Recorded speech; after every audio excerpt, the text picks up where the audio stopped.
উপদেশটা আমাদেরকে সেভাবে দেখবে, এটা তার ব্যক্তিগত মতামত। আমরা কিন্তু যখন বলেছি, আমি আমার কথা বলতে পারি, আমি সবসময় বলে এসেছি যে ওর সব কিছু যদি ক্লিয়ার থাকে, he still a valuable player for Bangladesh. একথা আমি ব্যক্তিগতভাবে বলে আসছি এবং বোর্ডের ভিউ তাই। বোর্ডের সবসময় সে কারণেই একটা চেষ্টা বোর্ডের ছিল সাকিব আল হাসান যেন ফিরে আসতে পারে। সো বাট সরকারি পয়েন্ট অফ ভিউ থেকে কী করা হয়েছে এটা আমাদের নিয়ন্ত্রণে ছিল না, এটা তাদের ব্যক্তিগত ব্যাপার ছিল। আর এই যে এই সিদ্ধান্তের যে ব্যাপারটা, এটা আমরা সবাই জানি যে যখন বিশ্বকাপের এই প্রশ্নগুলো আসলো, আমরা মুস্তাফিজকে ঘিরে আমাদের ইনিশিয়ালি আমরা রিয়াক্ট করেছিলাম অবশ্যই, বাট আমাদের হয়তো অন্য ধরনের চিন্তাভাবনা ছিল। কিন্তু সরকার থেকে যখন একটা সিদ্ধান্ত চলে এসছে যে নিরাপত্তাজনিত কারণে আমরা ভারতে যাব না, আমরা শ্রীলঙ্কায় যেতে পারি, তখন আমাদেরকে সেটাই ফলো করতে হয়েছে। মানে সেই পর্যন্তই থেকেছিল বিশ্বকাপ। রিয়াসাত, মানে ইউ অলসো নো, এনি ট্যুরে যাওয়ার আগে সরকার থেকে একটা কিন্তু আমাদের এনওসি দেয় বা পারমিশন দেয়। গভর্নমেন্ট সেজ দের সিকিউরিটি রিস্ক, আপনার সিকিউরিটি রিস্ক কি ক্রিকেট বোর্ড নিবে বা মিঠু ভাই নিবে? হ্যাঁ, সো দিস বলেন কোনটা?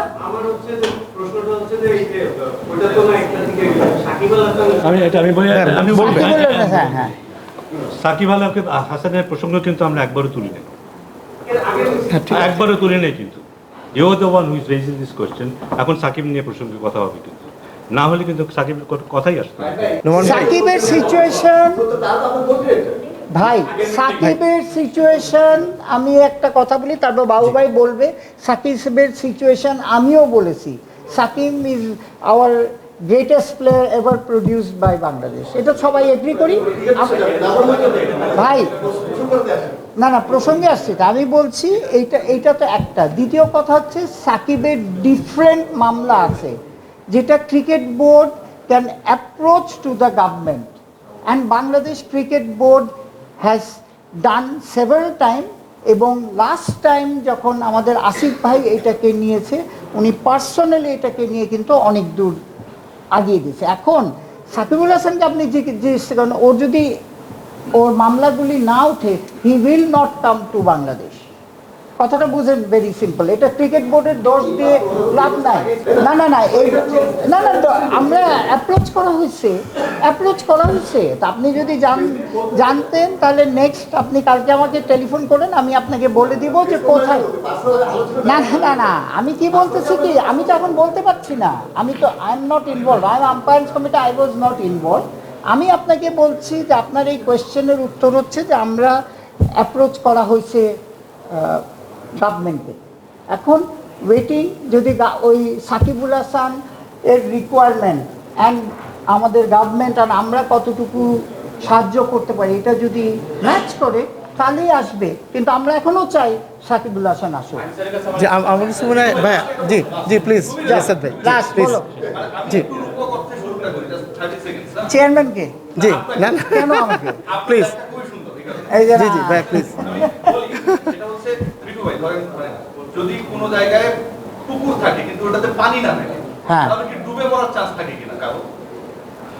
আমি কাদায় পানি নাই, তাহলে কি কাদায় আটকে ইয়ে করতে পারি? আচ্ছা বলো, আচ্ছা ঠিক আছে, না চান্স নাই? হ্যাঁ হ্যাঁ।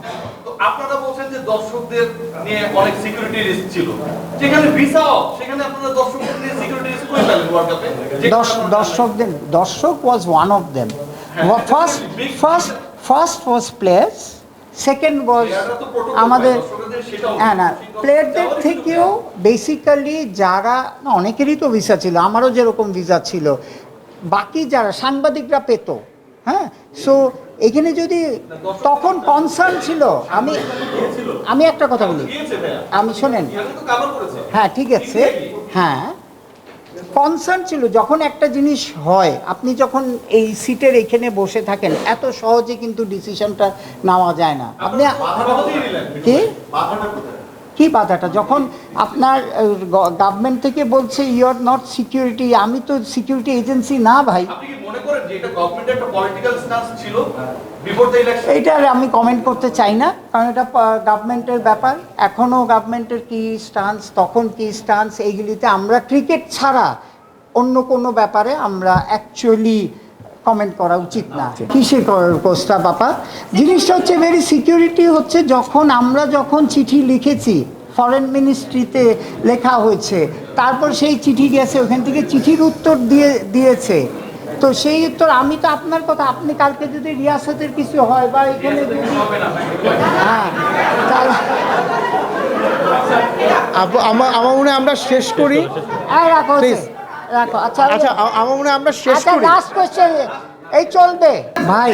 আপনি এটা যে কথাটা বললেন, আমি বিয়েতে প্রথম কথাটা হচ্ছে যে BCB is under sports ministry, right? হ্যাঁ, অ্যান্ড গভর্নমেন্ট। আমি বাংলাদেশি, আমার সরকার যেটা বলবে সেটাই আমাদের করতে হবে। কিন্তু এইখানে আমি বারবার একটা কথা বলছি, না ডিসিশন না, আপনি জোর করে যদি বলতে পারেন, হ্যাঁ ঠিক আছে, আমি সাহস করে আপনার সাথে কথা বলার চেষ্টা করতেছি। যে সাহসও না, আমি আপনাকে উত্তর দিচ্ছি যে যখন গভর্নমেন্ট পারমিশন দিবে না আপনাকে যাওয়ার, আপনি কিভাবে যাবেন? ডেফিনেটলি আছে, অবশ্যই আছে।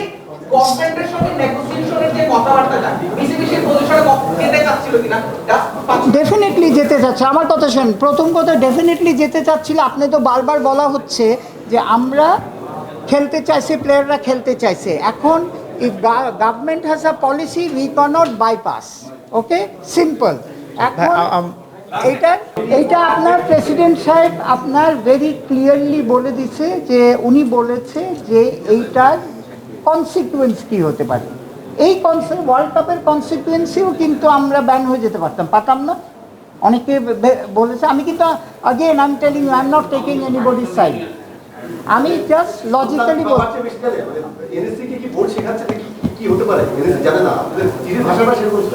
কোথায়? না এটা জানে না, জানিয়েছে। এনএসসি তো একটা ফেডারেশন নিয়ে হ্যান্ডেল করছে না। আজকে ফিফা হলে দেখতেন আরো সিচুয়েশন এক একটা হকি দিয়ে।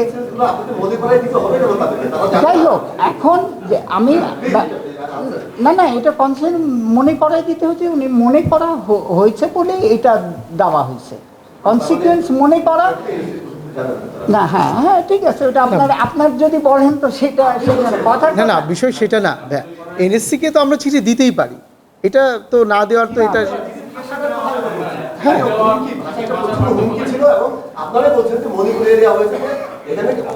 এটা কিন্তু আপনি ক্লিয়ারলি প্রেসিডেন্ট সাহেব কিন্তু ক্লিয়ার করে দিয়েছেন। উনি তো আমি তো নিজে দেখেছি। হ্যাঁ ভালো আছে।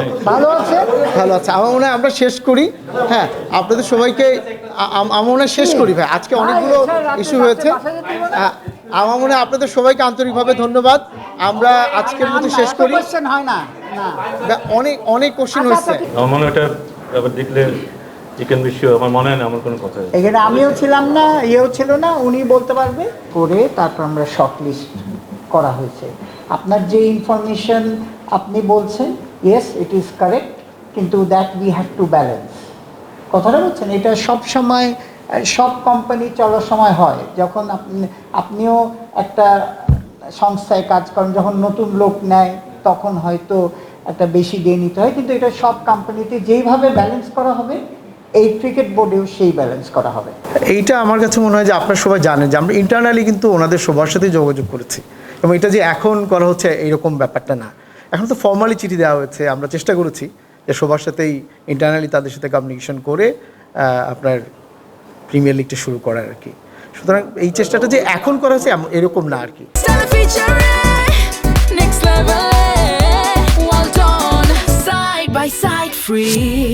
না আপনি মানে not taking anybody's side. Normally কী হয়, প্রিমিয়ার লিগটা কিন্তু যখন বাংলাদেশ টিমের প্লেয়াররা অ্যাভেলেবেল থাকে তখনই হয়। সো আপনি যদি সিরিয়ালি দেখেন, নোমান ভাই নাও অ্যাগ্রি করতে পারেন ম্যাক্সিমাম সময়। আচ্ছা যাই হোক, আমি শেষ করে নিই, তারপর আপনার ইয়েস।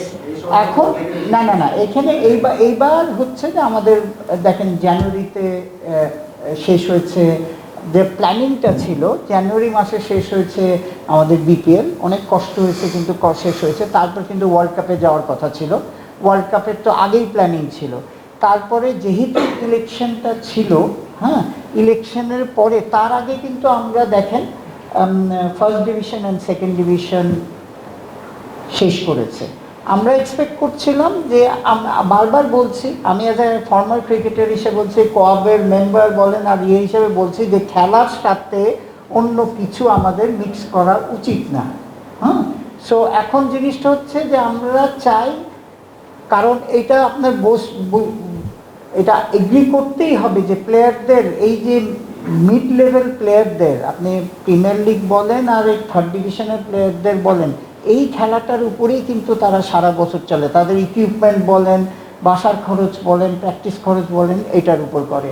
সো না না, এখন কাজ হচ্ছে না, আপনি এখন কাজ হচ্ছে না আমাদের থেকে, কিন্তু আমরা ফুললি রেডি, আম্পায়ার নিয়ে রেডি, ম্যাচ রেফারি নিয়ে রেডি, উইকেট নিয়ে রেডি, প্লেয়াররাও রেডি। এখন যারা অন করে আসতে চাচ্ছে না, আপনার এই কোয়েশ্চেনটা আমার মনে হয় আপনারা তাদেরও করা উচিত। এই পদক্ষেপ, এই প্ল্যান তো ছিলই, কারণ আপনি ইলেকশনের সময় আমরা খেলা দিই, তারপরে আপনি দেখেন, আমি জাস্টিফাই করতে চাচ্ছি না, তারপরে ঈদের একটা বড় ছুটি হয়ে গেছিলো, তো সব সময় প্ল্যান ছিল এরকম সময় প্রিমিয়ার লিগ করা হবে। সো এখন সেই জন্যে, হ্যাঁ, আপনি বলতে পারেন যে আমরা আগে দিলাম না কেন। আমি যদি সিসিডিএম হইতাম, রাইট আনসারটা দিতে পারতাম, হ্যাঁ, হ্যাঁ, সিসিডিএম হলে রাইট আনসার করতে, কিন্তু I am not defending anybody, but basically এই জন্যে এসছে। কিন্তু আমরা চাই একদম মনে প্রাণে, সব ডিরেক্টর বলেন, প্রেসিডেন্ট বলেন, সবাই আমরা চাই যাতে খেলাটা হোক। অ্যান্ড আটমোস্ট রিকোয়েস্ট করছি টিমগুলিকে, আবনি বলেন, মোহামেডান বলেন, যে বাকি সব টিম বলেন, সবাইকে রিকোয়েস্ট করছি যে এই ক্রিকেট খেলাটা বাংলাদেশ ক্রিকেটের জন্য খুবই জরুরি। তো এটা আমরা যদি করতে পারি, আর অন্যান্য জিনিস যা আছে সেটা তো সাইমেলটেনিয়াসলি প্যারালালি চলুক, যাতে আমাদের রিকোয়েস্ট, আমার মনে সবাইরই রিকোয়েস্ট, যারা আমরা ক্রিকেটের সাথে জড়িত, আমরা নোমান ভাই সহকারে সবারই ইচ্ছা যে খেলাটা একসঙ্গে হোক। দেখেন, যেটা ওনারা চিঠিতে, যাদের চিঠি দিয়েছেন তারা তো বাইরে, বোর্ডে নাই, বোর্ডের ভেতরে যারা ছিল, হ্যাঁ, তাদের 4 জন পদত্যাগ করেছে, 3 জনই ক্লাব ক্যাটাগরি থেকে নির্বাচিত। হ্যাঁ, এখন যা 4 জন যে ক্যাটাগরি করেছে তাদের আপনি জিজ্ঞেস করে দেখেন, আপনাদের জিজ্ঞেস করতে হবে, কারণ তারা যেটা চিঠিতে জানিয়েছে, ইভেন আমি পার্সোনালিও যখন জিজ্ঞেস করছি তারা বলছে পার্সোনাল রিজন। আর এখন যে একজন রিজাইন করছে, এটা তো দেখিনি চিঠিটা, এখন আমরা জাস্ট মিটিং থেকে বার হয়ে এসেছি, বেসিক্যালি ফেসবুকে দেখলাম যে, হ্যাঁ, বোর্ডের বয়স মাত্র 5 মাস, এর মধ্যে 4 জন পরিচালক ব্যক্তিগত কারণে পদত্যাগ করছে। আপনাকে এটা স্বাভাবিক মনে হয়? স্বাভাবিক মনে হয়? মনে হয় কিনা, এটা কি খুব নরমাল মনে হয় কিনা?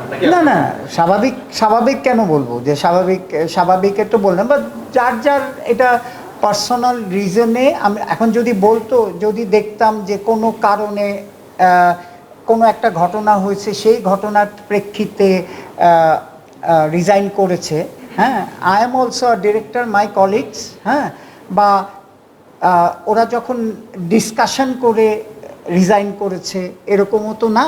কিন্তু আমি যখন পার্সোনালি তাদের জিজ্ঞেস করেছি, তখন বলছে পার্সোনাল রিজন। আমি না নির্বাচিত হয়েছি, আমি তো কাউন্সিলর, তো এখন, হ্যাঁ, তো এটা তো the president can tell of the club. আমি কাউন্সিলর, আই এম কাউন্সিলর, হ্যাঁ, but there is a management, different management of the team. So it's a good question. Third division যতদিন পর্যন্ত শুরু হয়, সেই দিন পর্যন্ত আমরা আশাবাদী তো তারা খেলবে। সেই দিন I can answer this question. যেই দিন লিগ শুরু হয়ে যাবে, you can ask me this question যে কী ঘটনা। এখন পর্যন্ত আমি আশাবাদী যে ওনারা খেলবে। ইন্ডিয়াতে এখনও আমরা ওটা জানার জন্য ইন্ডিয়াকে মেল করেছি, এই মেলের মধ্যে সেটাও ছিল। তো আমরা এক্সপেক্ট করছি ওরা আমাদের জবাব দেবে, এবং আশা করছি যে আমাদের হোস্ট করবে অদূর ভবিষ্যতে। এবং আমরা জানি যে বিশ্বকাপকে ঘিরে কিছুটা ওদের সাথে সম্পর্কে কিছুটা অবনতি হয়েছে, এটা তো অবশ্যই, বাট আশা করছি যে আবার আমরা উইল রিভাইভ দিস রিলেশনশিপ এবং ওদের সাথে এইসব এক্সচেঞ্জ প্রোগ্রামের মধ্যে দিয়ে আবার আমাদের একটা ভালো অবস্থান তৈরি হবে। India is scheduled to come to Bangladesh in September, and that's on. Bangladesh women's team was supposed to go to India last year, which was cancelled. The idea was to reschedule the women's tour as well. That was the main content of the letter that was sent to BCCI. Besides discussion about further engagement, whether we can have further engagement with Indian Cricket Board about other reciprocal events, whether we can hold other reciprocal events. And I would say this was a regular correspondence that we do with all other cricketing nations, and we're expecting a return. Hopefully we'll get a return from them soon, and depending on that, we'll make further communication with PCA.